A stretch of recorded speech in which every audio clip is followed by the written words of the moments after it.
Hello and welcome back. Today we're talking about the Key Management Service, or KMS for short. So here we have a user, Jack, and they want to encrypt their password, for example. Could be any kind of sensitive information. In this case, it's a password, go CloudWolf. And what they're going to use is KMS, which is a public regional service which manages cryptographic keys for applications and services to secure data. So basically, it's a facility that AWS provides for you to be able to create cryptographic keys and store them and encrypt certain pieces of data. So here we've got a cryptographic key that Jack has created, and an important thing to note that KMS is very secure. So first of all, the cryptographic key is never stored in plain text form. It is encrypted itself. So even the key itself is stored in encrypted form, and that's to protect it. And moreover, these keys are stored on hardware security modules or HSMs, which comply with certain standards, they have certain certifications for security standards, and that's important to know for the exam.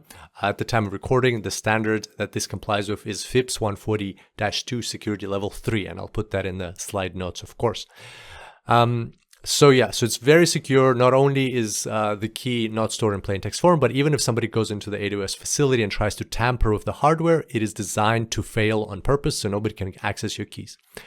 Now, next, Jack will need encrypt permissions. We assume that he has them in order to use this key in order to encrypt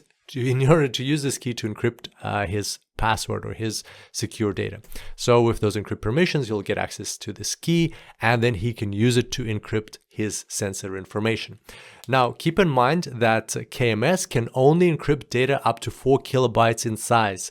I know it's very small, but that's because of the way it's designed. It's designed to encrypt passwords, sensitive information, other keys, as we'll see in other tutorials, and so on. It's not designed to encrypt application data. For like large volumes of data, we need to use data encryption keys, and that's a separate tutorial that we'll have.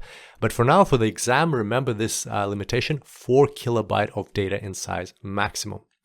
Okay, so we've encrypted the sensitive information, and now we have a user, Sally, who wants to decrypt it. Sally has decrypt permissions to use the key.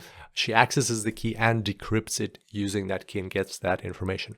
Now, there are 3 types of keys in KMS. They're customer managed ones, which you create, you manage, you rotate, you do whatever you like with them.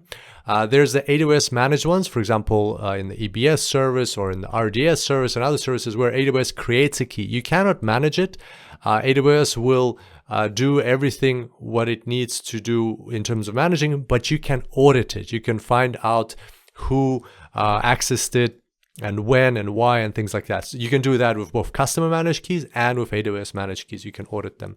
Very powerful feature. You can integrate, KMS integrates with CloudTrail, and you can check all these things and look out for questions about that on the exam. And finally, there's AWS owned keys, for example, the SSE S3 key. And you don't even see these keys. So AWS has them. They're used across multiple accounts, not just your account. They're all in the background, and you can't manage them, can't rotate them, can't even audit them. So keep that in mind as well. And finally, in terms of rotation, so here we have a key. It's got an ID, it's got its key material, it's got some other meta information, when it was created and things like that, which account it applies to. But the main thing is that when you rotate a key, meaning you change the key material, so it's like more secure that way, your key ID doesn't change. The key ID stays the same. However, the material does change, which is the purpose of rotation. And at the same time, there's a saved key material, which is still attached to this key, so that you can decrypt things that you encrypted a while ago using this key in the past. So there you go. That's how key rotation works, and that's how KMS works as well. Here's a quick summary of what we discussed. Look out for all these things on the exam, and please pay attention to this table. It's got some useful information. I look forward to seeing you back here next time, and until then, enjoy the cloud.